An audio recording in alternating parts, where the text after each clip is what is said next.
TCS का controversy चल रहा है, तो मेरा ये साफ मानना है कि नासिक की पुलिस या तो खुद व्हाट्सएप यूनिवर्सिटी चलाती है या व्हाट्सएप यूनिवर्सिटी के हिसाब से नासिक पुलिस काम करती है। क्योंकि आप सभी को पता होगा, नासिक के पुलिस ने ही निदा खान को पहले बताया कि ये मास्टरमाइंड है, ये एचआर की हेड है। बाद में टीसीएस ने खुद खुलासा कर दिया कि वो एचआर की हेड नहीं, वो एक टेली कॉलर थी। और पहले पुलिस का ये कहना था कि उसके पास शिकायतें आती थी, लेकिन वो उसके ऊपर वो निदा खान कोई कार्रवाई नहीं करती थी। अब एक टेली कॉलर के पास कोई भी शिकायत नहीं आती है, टेली कॉलर। और वहाँ की टीसीएस का बेसिक आपको एक स्ट्रक्चर बताऊँ अंदर कैसा है। वहाँ डिपार्टमेंट्स है, एक कार्ड्स का बिजनेस हैंडल करता है, एक पेमेंट्स का बिजनेस हैंडल करता है, एक क्वालिटी कंट्रोल है जो टेली कॉलिंग होती है। मतलब हमको जैसे कॉल आते हैं, हम सभी को आते हैं, कार डीलर्स के आते हैं, बैंक्स के आते हैं, उनकी बिहाफ पे वैसे ये कॉल किया करते थे उनके क्लाइंट्स को नया बिजनेस मिलने के लिए। तो वो कम्युनिकेशन का क्वालिटी कंट्रोल कैसा है, इसका एक अलग डिपार्टमेंट है। टेली कॉलर जहाँ बैठते हैं वहाँ से उनको उठने की भी ज़रूरत नहीं पड़ती, ना किसी भी डिपार्टमेंट के आदमी को उनको बुलाने की ज़रूरत पड़ती है, क्योंकि उनका काम कंप्लीटली अलग है, जिसका टेली कॉलर से कोई लेना देना नहीं होता है। तो निदा खान टेली कॉलर थी। निदा खान के पास ना कोई शिकायत आने का कोई रीज़न ही नहीं था, और उसके पास कोई अथॉरिटी ही नहीं थी उसके ऊपर कोई कार्रवाई करने की। तो टीसीएस ने ये खुलासा कर दिया कि निदा खान एचआर हेड नहीं है। अब सबसे बड़ी बात यह है कि ये केस की शुरुआत ही पॉलिटिकल प्रेशर की वजह से हुई, और ये किसी विक्टिम ने कंप्लेंट की या किसी विक्टिम ने एचआर के पास कंप्लेंट की या अपने सीनियर्स के पास की या उनकी जो पॉश चैनल है sexual harassment at work place का, उसके पास ना कोई शिकायत थी। ये एक शिकायत नासिक में एक पॉलिटिकल हिंदुत्ववादी राइट विंग पॉलिटिकल पार्टी का एक वर्कर, उसने पुलिस को जाकर ये शिकायत की कि उसको पता चला है कि एक हिंदू लड़की रोजा रख रही है। ये उसने शिकायत की। अचरज की बात यह है कि पुलिस ने वो शिकायत ली। मतलब ये इस किस्म की शिकायत करने कोई जाता है, उस शिकायत को पुलिस दर्ज करती है, और उसके बाद पुलिस ने ये कहा कि हमने अंडर कवर स्टिंग ऑपरेशन करने के लिए, सीक्रेट इन्वेस्टिगेशन करने के लिए उस कंपनी में हाउसकीपिंग के स्टाफ के तहत 8-10 पुलिस कर्मियों को, महिलाओं को भी वहां पर रखा, जिन्होंने कुछ हफ्ते तक वहां पर इन्वेस्टिगेशन किया, अंडर कवर इन्वेस्टिगेशन किया। अब ये कैसे किया, किस कानून के तहत किया, उसका मुझे पता नहीं है, लेकिन इसका मतलब वो अंडर कवर पुलिस के लोग इतने बेवकूफ थे कि 3 हफ्ते वहां रहने के बाद भी उनको पता नहीं चला कि निदा खान तो एक टेलीकॉलर है, वो एचआर हेड है ही नहीं, एचआर हेड कोई और है। इतना भी पता नहीं चला 3 हफ्ते वहां पर रहने के बाद। तब तक पूरा ये वर्जन लाते रहे। अभी टीसीएस का एक्सप्लेनेशन आने तक पुलिस यही वर्जन चलाती रही कि वो मास्टरमाइंड है, और कई सारे न्यूज़ चैनल्स ने बहुत कुछ कह दिया, गाजी कह दिया, फिर दिल्ली बॉम्ब ब्लास्ट से भी कनेक्शन जोड़ दिया, बहुत कुछ बदनामी करने की उसमें सारी कोशिश हुई। अब ये सब हुआ, इसके बाद जो एक्चुअल एचआर हेड है अश्विनी चेनानी, उसको अरेस्ट किया और उसको जुडिशियल रिमांड में रखा है अभी। अब मेरा ये मानना है कि अब उसके ऊपर प्रेशर लाया जाएगा, क्योंकि वो सिर्फ एचआर हेड नहीं थी, वो ऑपरेशंस हेड भी थी, और ऑपरेशन हेड और एचआर हेड होने की वजह से उसको हर एक एम्प्लॉय का परफॉर्मेंस पता था।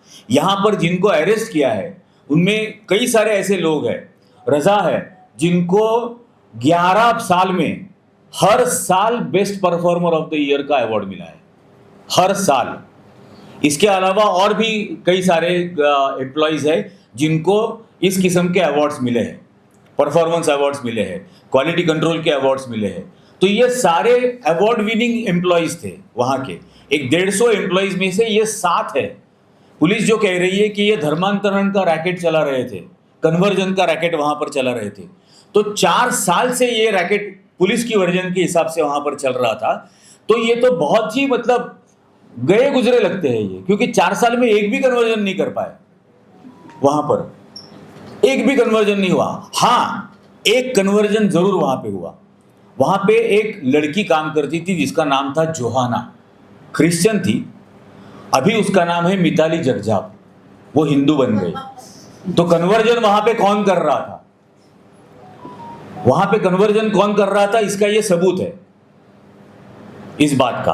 अब इन सारी शिकायतों में कई सारे लोगों के नाम लिखे हैं। नितिन कपूर का नाम है, एक शरद सरोदे है, उसका उसमें नाम है, और मंगेश या ऐसा कोई है जिसका, इनके भी वहां पर उसमें नाम है।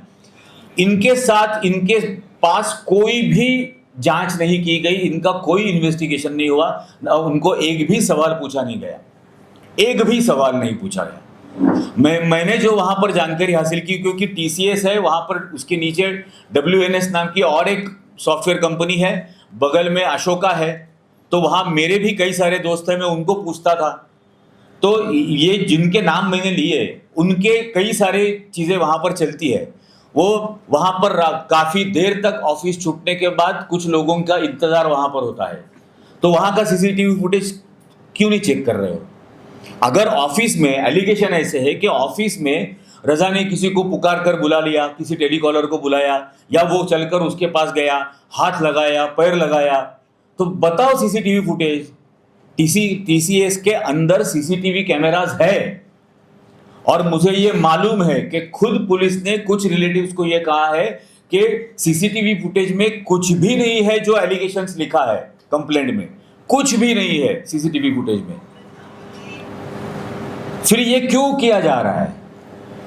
ये जो मैंने शुरुआत में कहा कि निदा खान को मास्टरमाइंड और HR हेड बताना, अगर वहां पर 3 हफ्ते से पुलिस अंडरकवर इन्वेस्टिगेशन कर रही थी, तो क्या यह पहले से तय किया था कि उसको मास्टरमाइंड बनाया जाएगा, उसको क्या HR हेड बोला जाएगा? इसका मतलब ये पॉलिटिकल मोटिव से शुरू हुआ। उसके बाद ये जो शिकायत दर्ज हुई, मुझे ये भी मालूम है कि ये लड़की शिकायत देने के लिए तैयार नहीं थी। जो पहला FIR है देवलाली कैंप में जो हुआ, वहां पर प्रेशराइज किया गया, 150-200 लोगों को लाकर उसको वहां पर प्रेशराइज किया गया। अब भारत का अभी तक के भारत के संविधान के हिसाब से किसी को भी ये हक नहीं पहुंचता कि वो किसी की जाती जिंदगी में, प्राइवेट लाइफ में किस दिन उपवास रखता है, किस दिन उपवास नहीं रखता, इसके ऊपर वो निगरानी करे। इसका ऐसा किसी को हक नहीं है। अब ये इंसान ने किस हक से निगरानी कर रहा था कि वो रोजे रख रही है या रमजान के दौरान वो उपवास रख रही है? लेकिन ऐसी शिकायत ली जाती है और उसके बाद उसको प्रेशराइज किया गया ये कंप्लेंट करने के लिए इसके खिलाफ। अब ये जो कंप्लेंट है, वो जो पूरी FIR है, आपके पास नहीं होगी तो मैं दूंगा भी, सबको देने वाले हाँ। उसमें FIR कहती, उसमें वो कहते हैं कि 2022 में, अब दानिश वहां पर सर्विस में लगा था 2016-17 में, अभी 10 साल उसको वहां पे हो गए। 2016 में जब वो वहां पर जॉब करने के लिए गया, तब एलिगेशन करने वाली लड़की 10वीं क्लास में थी, 10वीं क्लास में। और ये वो कह रही है कि 2022 में हम मिले, 2022 में मिले, 2023 में वो ग्रेजुएट हुई, 2024 में वो एम्प्लॉय वहां पर बनी TCS में। और एलिगेशन है 2022 में ये मुझे त्र्यंबकेश्वर के रोड पर एक रिजॉर्ट में लेके गया और वहां पर मेरे साथ रेप किया। अब त्र्यंबकेश्वर के रिजॉर्ट में, मतलब देवलाली कैंप से कम 20-25 किलोमीटर, नासिक से वो है 28 किलोमीटर, इतने लंबे डिस्टेंस में वो लड़का उस लड़की को क्या हाथ पैर बांध कर लेके गया, मुंह में उसके कोई रुमाल या कपड़ा डाला हुआ था या बांध के लेके गया था? वो खुद लिख रही है कि मैं मोटरसाइकिल पर बैठ के गई उसके साथ। तो अगर कुछ हुआ होगा तो भी वो कंसेंचुअल था, अगर कुछ हुआ होगा, क्योंकि और वो सबसे पहली बात तो यह है कि वो लड़की कंप्लेंट में यह कहती है कि उसने मुझसे छुपाया कि उसकी शादी हुई है। वो लड़की दानिश की बीवी के साथ कम से कम 3-3.5 साल से व्हाट्सएप पर कांटेक्ट में थी। ये जब उसकी बीबी ने, दानिश की बीबी ने ये जब पुलिस को बताया, तब एक लेडी पुलिस ऑफिसर ने फोन हाथ में लेके व्हाट्सएप चैट कॉन्वर्सेशन डिलीट कर दिया। अब इसलिए मैं इनको लो आईक्यू कहता हूं, क्योंकि डिलीट भी कर दिया तो भी वो रिकवर हो सकता है, और वो रिकवर हो गया।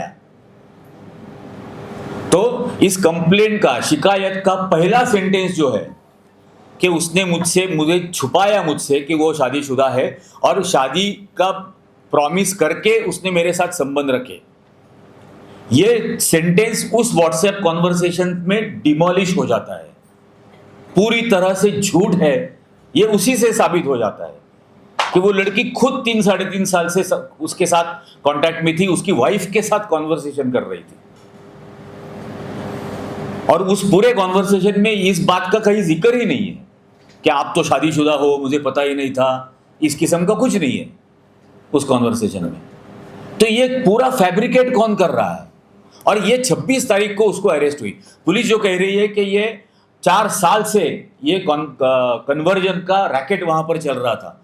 अगर दानिश को 26 तारीख को अरेस्ट हो जाती है तो रैकेट के हिस्सेदार रहने वाले ये बाकी जो है वो तो तुरंत भाग जाते थे या कहीं छुप जाते थे। वो क्यों नहीं भाग गए?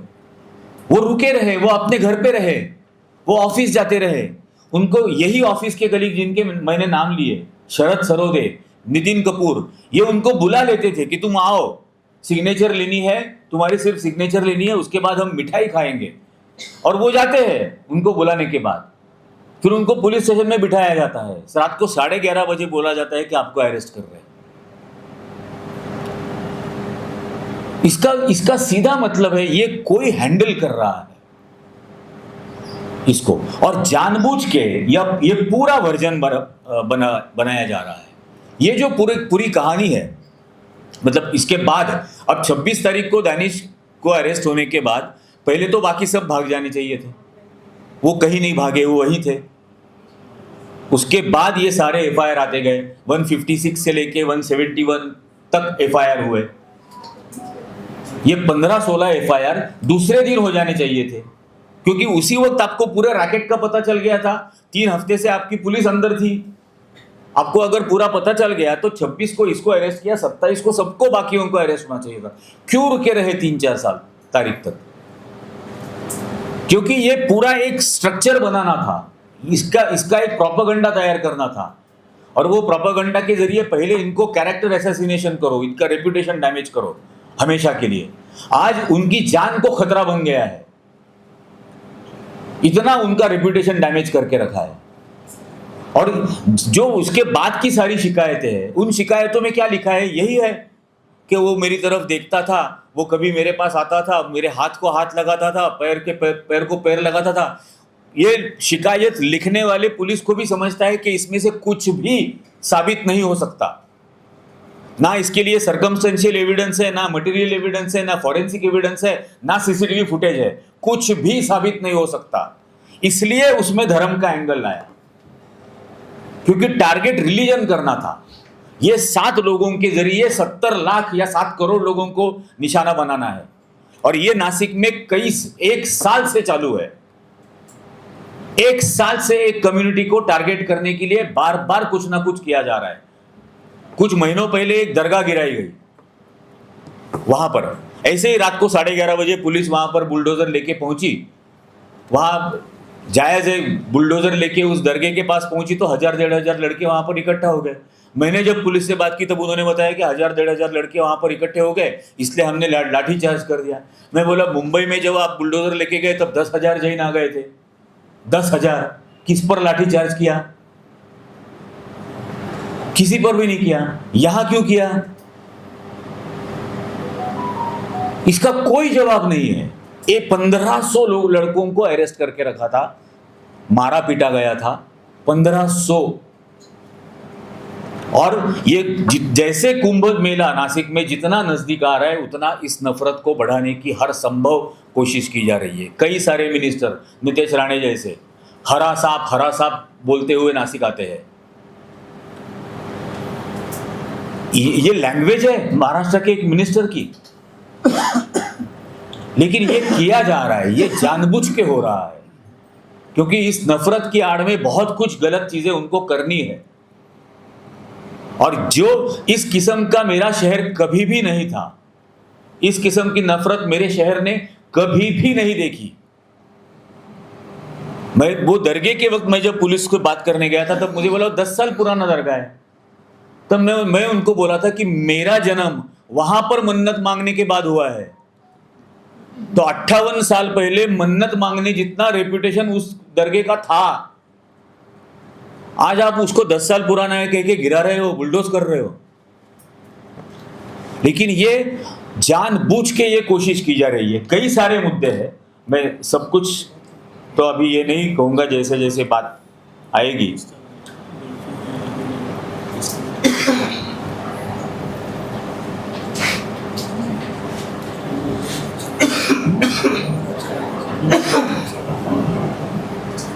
और सबसे एक ही बात कहूंगा कि ये जो टीसीएस ने कहा है, क्योंकि टीसीएस में जो स्टैंडर्ड ऑपरेटिंग प्रोसेस है कि अगर किसी भी एम्प्लॉय को कोई भी शिकायत करनी है तो उसको पहले अपने ग्रुप लीडर के पास ईमेल पर करनी होगी।